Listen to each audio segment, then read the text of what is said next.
This is the iPhone 13 mini, a shrunk down version of the regular 13. And I gotta say, this phone is pocket-sized fun.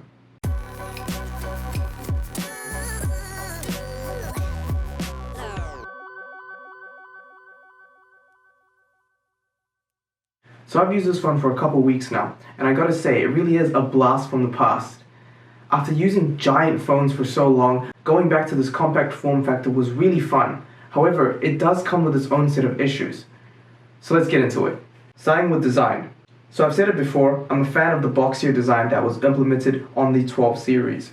The 13 lineup continues the tradition, and so for me, there are no problems here. You've got aluminium bezels, which are sandwiched between glass. And yeah, it looks like the typical 13 that has been placed into a magical shrinking device and came out a smaller phone with a better camera sensor than the previous generation. But honestly, the bigger camera sensor on the smaller phone seems kind of funny to me. Alright, let's get on to performance.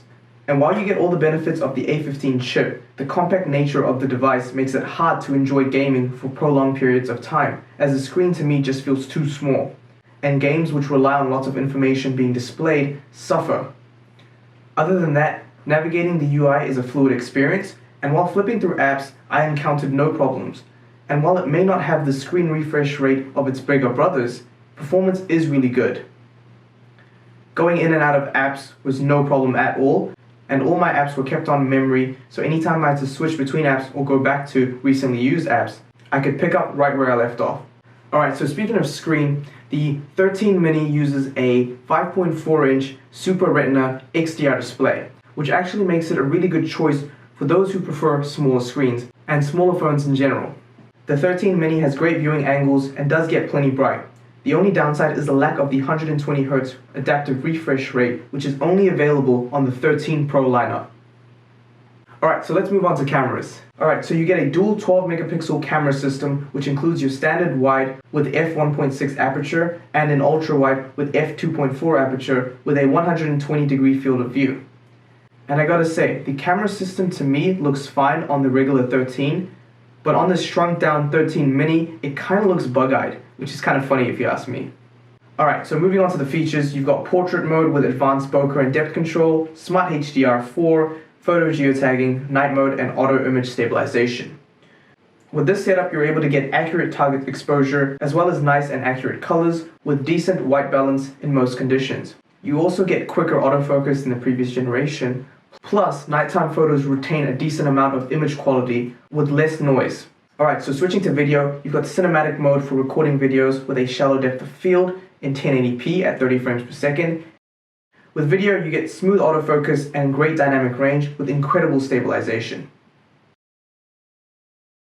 Now, a downside to the camera system is that you have limited detail when using the medium to long range zoom. Alright, so my biggest concern with this phone was typing. I mean, going to a smaller screen, it can obviously be a lot harder, especially when you're typing. So for the most part, typing is okay, but when typing extra long text or even just jotting down notes, it can get tiresome. And you can start making mistakes. Alright, so my final verdict on the 13 mini is, well, funnily enough, everything I find annoying or detrimental to my experience using the 13 Pro Max series, I like about this phone. Now, everything I find annoying about this phone, however, like the average battery life, which you can easily kill in a day with heavy usage, or the lack of the 120Hz adaptive refresh rate, or how sometimes the screen can actually feel a little too small, especially when using more complex apps, are all things I love about the Pro Max. And so these phones sit at the opposite end of the spectrum, and it makes sense, right, given the price. For me personally, however, I am glad to have found a happy medium with the 13 Pro. I get the high-end specs in a compact form factor.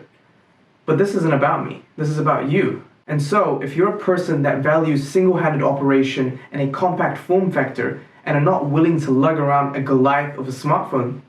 Also, if you're someone who will benefit from the compact nature of this device, and you really don't find yourself excessively using your phone, whether it's for gaming or other multimedia content that could potentially kill this phone in a day, then I can honestly recommend the 13 mini.